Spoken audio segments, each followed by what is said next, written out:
to the Real Estate Success Podcast, where we unlock the secrets to thriving in the competitive world of real estate. Join us as we interview industry-leading realtors who share their journeys, strategies, and lessons learned on the path to success. Be sure to tune in as we dive into the keys to building and sustaining a profitable real estate business.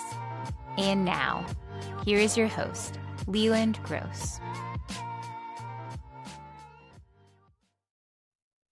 Welcome back to the Real Estate Success Podcast. I'm Leland Gross, financial planner and founder of PeaceLink Financial Planning, where we work with realtors to help them manage their finances and grow their businesses. My guest on today's podcast is Angie Clark, a powerhouse of quiet strength, resilience, and intentional leadership in the real estate world. Angie's journey is anything but linear. From co-owning a restaurant in her early 20s to carving her own path in new construction and later resale, she's walked through the fire to build a business grounded in integrity and service. What began as a practical decision to get her real estate license evolved into a full-fledged calling. In today's conversation, Angie shares what it was like navigating the crash of 2008 while both she and her husband were in the real estate profession, how she built a thriving business without self-promotion, and the moment she realized that growing a brokerage and managing a team wasn't the version of success that she actually wanted. Angie speaks candidly about finding balance as a mom of two,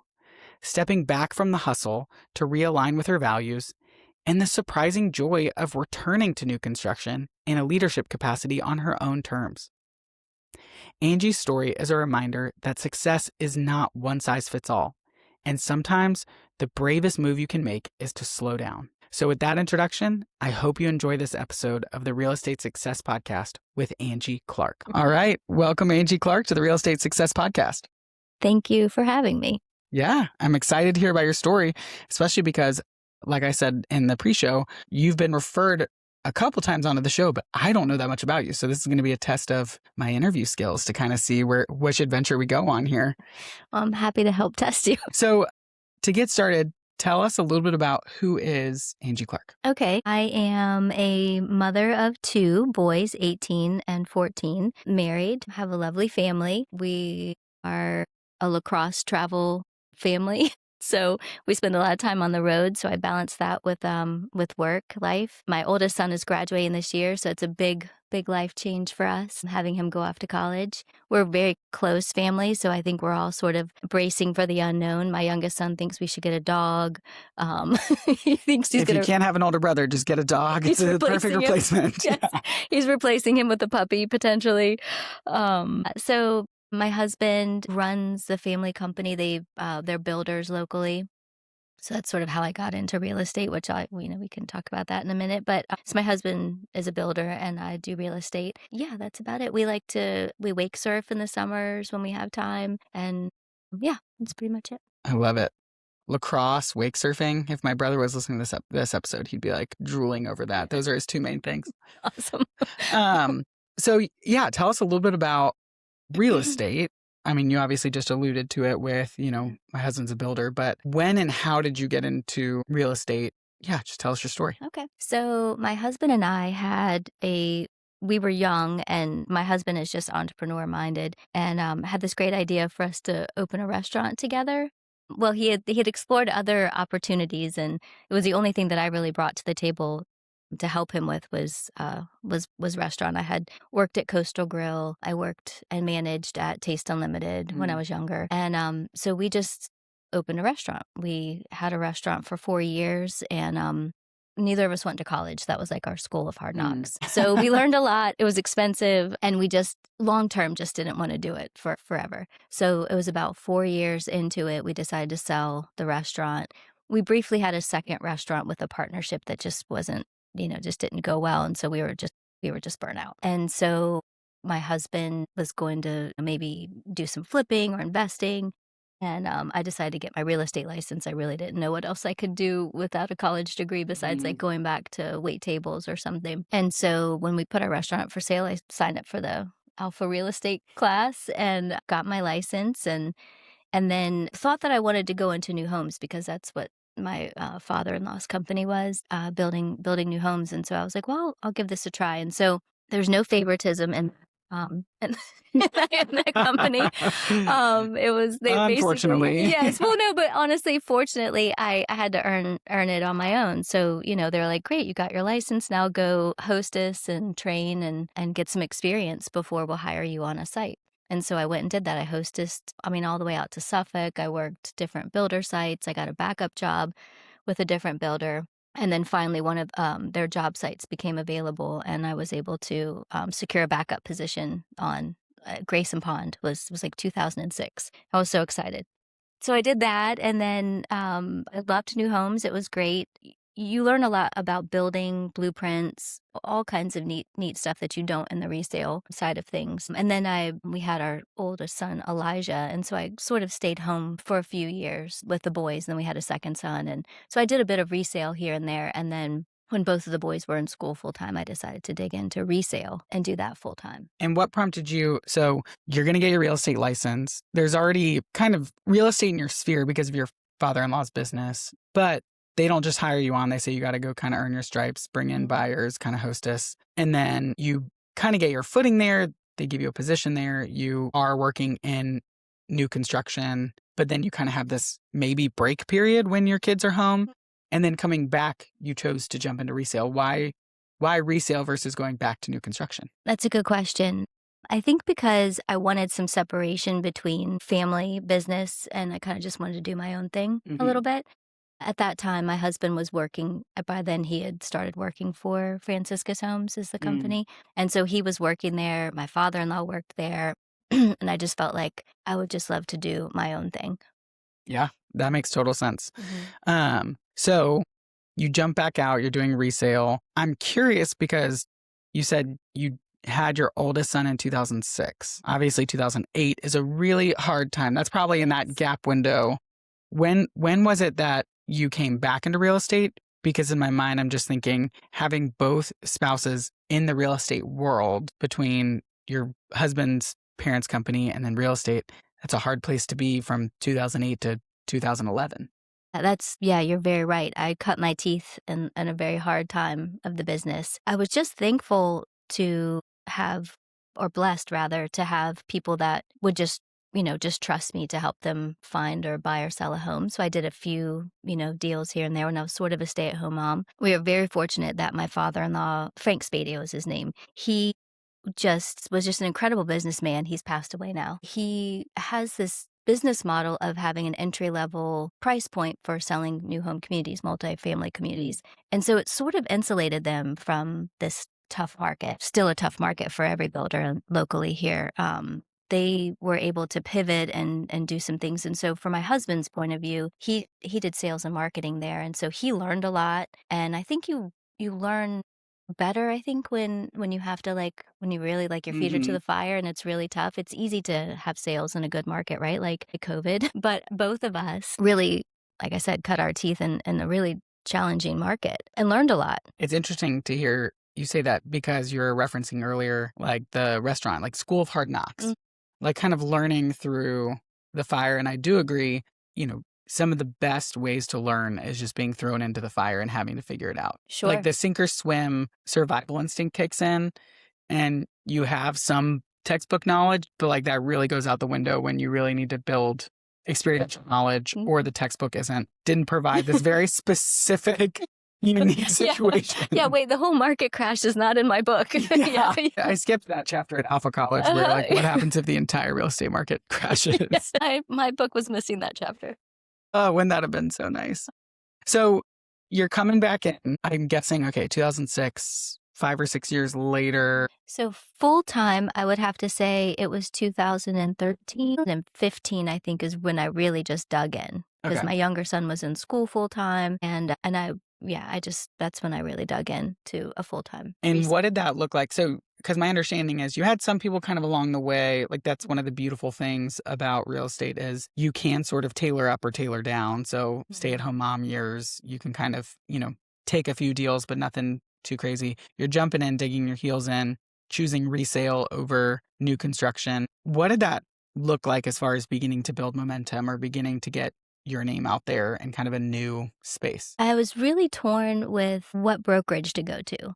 I was very, several really good reputable brokerages that were local. Our family actually had a small brokerage that they would like acquire land from, and they used it as a tool. And so I certainly could have just gone there, but I just knew, and in meeting with different local brokers, I knew that it was going to require a good bit of financial investment from me for the first year or two, really in order to make enough to make it worth it. And whether that means, joining the luxury division was one offer that I had and then you pay a certain amount every year for that. And that sort of helps brand yourself. What I really personally had a hard time with was promoting myself. I just don't like that. I don't know. I'm a real estate agent. I know it's like a oxymoron, but I don't like to.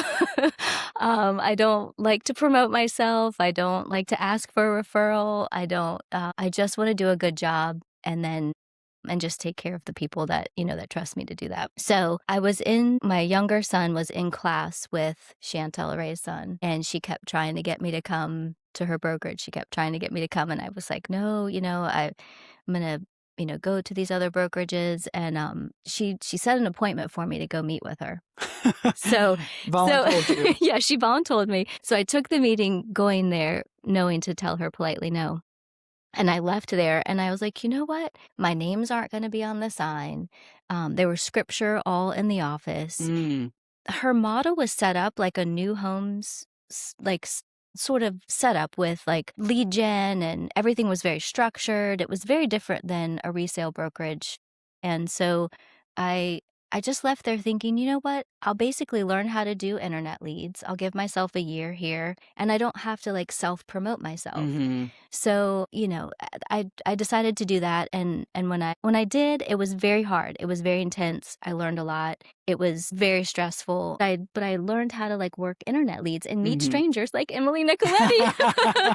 So they would set an appointment for me and I would show up. And so to me, it was similar to waiting tables where like you never know who's going to be at your table. Yeah. I felt comfortable to talk to strangers. I'm happy to help them. So I just built my first year of real full-time real estate off of leads. And then I just learned a lot and I really enjoyed it. I would just meet with them, chat with them a little bit about what they're looking for and help them. I mean, I was like, this is a no-brainer. But the volume was very intense and the competition and the requirements and stuff was very intense. So that wasn't sustainable for me with having young kids. But I did learn a lot about the business. A couple of things you said. I hear people oftentimes talk through like the difference in brokers, trying to figure out what's basically the house to go work under, because so many of them have different structures or payout percentages or cultures or support. But then also the idea of jumping in with these digital leads. I'm like, my understanding is for every lead you get, there's probably 2 other agents who may have gotten a similar ping. And so you got to act fast.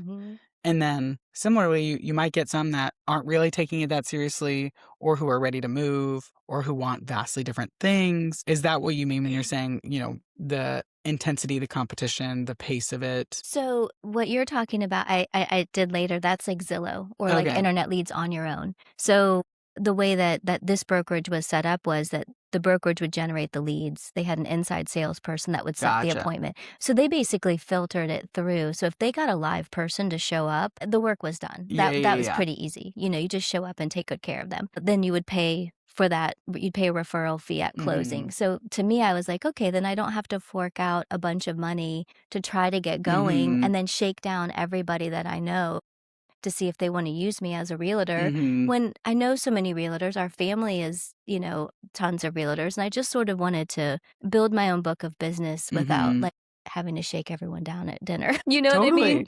Which I really respect. When I first got into finance, a lot of the firms are like, okay, when you're hired, write down the 100 closest relationships to you. Exactly. And give us their information. And then your job is to go call them. And I hated that. And so my first job was a place that was basically like, we're going to provide a book of business to you so you can learn planning and not have to go, as a new green person in the field, go shake down everyone you know. Yeah. In real estate is hard because everybody does know realtors. And so for like every close friend that you're like, surely they're going to use me. Hopefully they do, but maybe they don't. And if that's kind of your market, your natural circle, that's going to be really hard. And so I do respect the like, hey, for my personality, I didn't want that. I didn't want that like conflict among like all the relationships. And I didn't want to really have to go self-promote myself. Like, I think that's the beauty of real estate is I do think you're right. I love the real estate as an oxymoron for self-promotion, or like not promoting myself as an oxymoron as a real estate agent.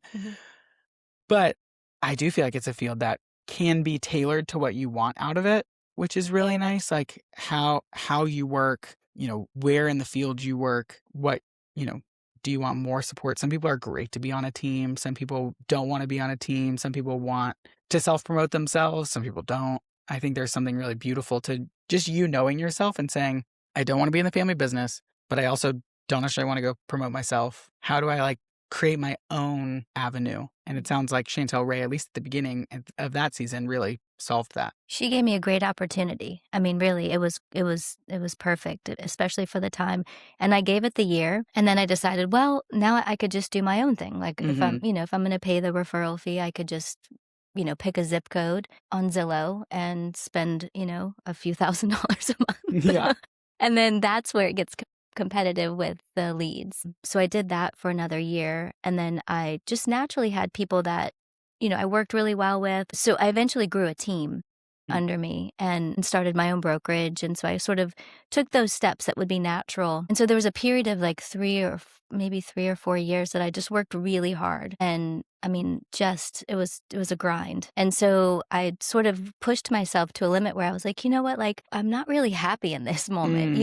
I really enjoy the people that I work with, but I really kind of sort of had like a moment where my kids were young. They were starting to get serious about sports, and, my work-life balance was wonky. And so I sort of took a step back and really thought about like, what is it that I really enjoy doing and that I'm really good at doing? And that's just caring for people, like the people that, my clients. And that's where I get real joy. And so I just sort of backed off with that. I still have my own brokerage, but I don't run the team. I don't do the lead gen anymore. I switched to working by referral, which I never ask for one, but I still somehow get them.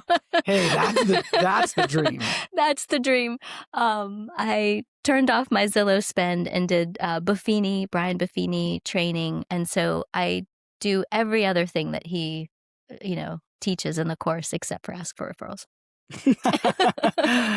I'm really struck by that journey of like, okay, are we going to pull episode on like why start a brokerage versus just kind of hang your hat independently at a brokerage that kind of gives you a lot more freedom? And then I think it's really, really common. There's book after book about it of like someone comes in sort of an entrepreneurial space and they start kind of moving up the ladder, moving up the stream, and they find themselves reflecting back and kind of being like, I found myself in a seat that I no longer like being in. That's not my best gift or use of my time. Quick pause. Hey, realtors, if you're earning great commissions, but worried you might be missing something financially, we built a tool just for you. It's our free 2-minute real estate financial health assessment. Don't wait until tax season exposes your financial gaps. In just a couple minutes, you'll see exactly what's strong in your business, where money might be slipping through the cracks, and what to fix before your next closing. Most agents have blind spots they never even think to check. You don't have to be one of them. Just head to realestatesuccesspod.com and get your personalized score and insights in 2 minutes or less. All right, back to the episode. If anybody's ever read The E-Myth Revisited, which Sullivan, but it kind of follows the story throughout the book of pie maker, and she like loves making pies. She kind of starts doing it in her house just for her neighbors or herself. People were like, you should begin to sell that. So she like sold some at like a local farmer's market and really loved it. And people were like, well, you should start a store. So she started a store, and now she's like, oh my gosh, this is great. But now I need to hire people because, we have to have people here. And then crap, I need to run the budget and pay the bills and run payroll and do HR and market. And so now I'm in the back doing that. Other people are making the pies. Well, now it's so successful, I'm going to create a second branch. And eventually it's a true story of an entrepreneur who found themselves in this place where they're like, I haven't made a pie in 3 years and I'm not happy. And so it just talks about like, we think entrepreneurship is going to give us this freedom to really live all of our gifts. And it can, but sometimes it has to come with the school of hard knocks, learning when is enough, what do I actually want, and then making some hard decisions. And so I would love to know for you, you find yourself managing a team in a brokerage, but at a pace that it's no longer sustainable. Like, what was that like for you? And then how did you back out of that? Because sometimes it can feel like the machine is going so fast, you can almost believe, like, how do I step out of that? That's a good question. But yeah, it's like you do the things that you're supposed to do in business and you just do them because it's like that's the next step. That's what you do. And then when you get to that, you get to the place where you're like, oh, for me personally, I was like, oh, I just really don't like this. So one of the big things was I had an agent that was on my team that wanted to get into property management. This was, I think, probably the catalyst for me. And I went down the road of like researching it and the liability and, just crunching the numbers on how many properties you have to do to make it worth it and how to help her grow her business and all these things. And I ultimately was like, this is just not worth it unless you have like 100 rentals and what it takes to get there and all these things. And I didn't feel equipped to really help her. I was like, I think it would be better if you went to a brokerage that really does that, like Remax or somewhere that's just really good and gifted at it. Because for me personally, I don't think I have the bandwidth or the drive, honestly, to dig into that for you or with you. And she was so lovely. We're still friends. I mean, it was like, well, let's do some research and find a good place for you. Like, I would be really sad for you to go, but like, if that's ultimately where you want to go, then that direction you want to take, then let's find a good spot for you. And then I'll send you all my rental referrals, so like we'll still have a good relationship. And so that was sort of key for me. And then I started thinking about like, gosh, if I didn't have this big Zillow spend and have to like track the leads and who's converting what leads and who's, basically I felt like a giant babysitter, for lack of better words, And I thought, when my boys are older, and this is the beauty of real estate, I could jump back into this if I want to. But for me right now, like the juice isn't worth the squeeze. Like the money to me isn't worth the time that I'm missing or the energy that I'm pouring into this piece over here when I really just want to take good care of my clients and be a good mom. Like that's really where I wanted to be. So I just had the discussion with the team. Like, I think I'm just, just wanting to go a different direction. And so everyone was so sweet. My cousin was a newer agent and she wasn't my assistant at the time, stayed on with me for a little bit. And everybody else, either went and got regular jobs or went to other brokerages and still have good relationships with everybody. But then I just sort of dialed it back to where I could find, I guess also an important thing to notice, I don't like to do things unless I can do them really well. So I feel like if I'm spread a little thin, then everything gets kind of wacky and that doesn't feel good. So I just sort of backed off and restructured things and it was really nice. Yeah. Oh my gosh. I can only imagine though, like the feeling of like once you're in alignment with what you actually want, even if it's like, okay, there's maybe less volume going through the brokerage, I'm sure there's a piece where you're like, I'm still probably getting paid about the same. Oh, yeah. Because it was way better. Yeah.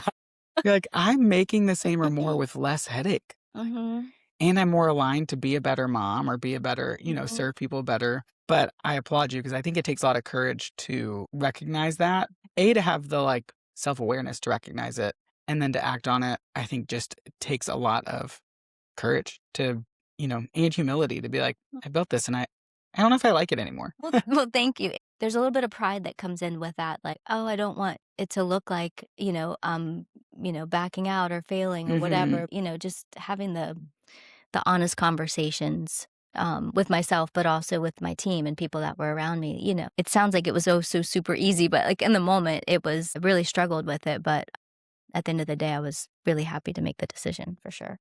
And when timeline-wise was that decision? So, I'm trying to think of when that was. I think in 2017 is when I started the brokerage. So maybe 2019. It feels like maybe it was like 2 good years of the team thing. Yeah. And is the brokerage just you, or do you have other agents at the brokerage, but you don't manage them or the team kind of thing? So it was just me. My mother-in-law is our broker. And so it was just the two of us. She's not she doesn't like sell. She just manages the brokerage. But so it was just the two of us until last year. My my husband's company made a change with their new construction brokerage. And so I took some of their agents on to Point East Realty, my company, just as sort of like a landing zone, for them to decide where else they wanted to go. So they all came over. And so I've been and they've stayed. And so This will be a landing place for you while you figure it out. Yeah. You're still here. Yeah. And so it honestly ended up being something that I just really enjoy. So I get to do a bit of managing the new homes piece and those agents. I mean, they're very, successful, amazing agents. And so they don't require a whole lot of attention. But so I do a little bit of managing them this last year and then also my own resale business. But I did hire some support to facilitate that. And so it's been really nice. That's awesome. Yeah. I love how it comes back around to, okay, I have a team, but the team's just different and in a way healthier, like maybe more sustainable. Absolutely. That's awesome. So what's the future of Point East Realty? That's a good question. Yeah, where are we going? Well, I really enjoy the new homes, getting back into that in a management setting. So for now, I'm just taking really good care of the clients that I have, which I've got another builder and my husband. My husband's my client. It's complicated. Hard not to talk about work at the dinner table. Yes. So I'm enjoying that piece of it, and then also enjoying, doing my regular book of business as well. And it just seems to be a good balance right now. And my boys are older, and so that's easier too. So it's kind of come back around full circle with good timing. Do the boys show any interest in either side of real estate, either dad's business or mom's business? I mean, no, just completely lacrosse and surfing. That's what they show interest in. I do think that they're both would be very good at any aspect of either of our jobs, but I don't want them to feel pressured by any means. So my older son will do a bit of like him and his friends will deliver my pop-bys or, they'll jump in and do some things like that. But no, I think that they're fully just being teenagers. Yeah. I love it. Make America fun again. Just like let them do their stuff. Oh, they're having fun. They're just being kids. So what has surprised you the most? You've had a remarkable journey in real estate. And when you think all the way back to the early 2000s and getting into this from the restaurant businesses into real estate, what surprised you the most about your journey? I think what surprised me most is I think just the sheer volume of like, if somebody trusts you, the amount of work that you can do. I mean, I know that probably didn't come out right. I guess you can be as busy as you want to be, And so I think I've pushed myself to some limits and then found my limits. So I think what surprised me is how well you can do in this business if you just take good care of people and work hard. Like that's kind of surprising. Like you can read all the books, you can go all the seminars, you can do all this stuff, but ultimately at the end of the day, it's a relationship business. And so, it really surprised me of how well anybody can do with no college degree, just come in and take good care of people. You can just do really well. But also on the other side, the surprising part is also like how tough it can be. It can be really hard too. So just finding the balance, has just been key for me. And was there a low point, or what was the low point for you in the journey? So I think the low point was probably when I had the team. It was really, the amount of hours that I was putting in, I think it was an eye opener that I didn't have my family life in balance, and that didn't feel good. So, just being prayerful about that, taking a step back, God's been super faithful to sort of replace whatever income I thought I might have had with the team with less work, and just really awesome. Refocusing. Why am I doing this? I think ultimately I just had to keep asking, like, what am I doing? Like, why am I doing this? Yeah. That's so good. So this is a podcast about success, but if you poll anybody on the street and just ask them what is success, you're going to get a different definition from different people. So for you, how do you define success? I had to really think about, and I'm still thinking about this, to be honest. When Emily sent the questionnaire over, I was like, I don't know for myself personally. Like, I know what it looks like when I see other people that are successful. I'm like, oh, well, they're successful. But for me personally, I don't know. I think for me, it's probably just being able to do my job really well and have the cumulative knowledge to feel confident and competent in what I do. That feels successful. I could have a client come to me and say, hey, I'm looking at buying this commercial building. I feel confident to tackle that. I feel Just in every aspect of my job, I feel well equipped to do it. I think for me, that's success. For my family, I think there's a personal success and there's business success. So business success would just be like being competent at my job and being a blessing to people.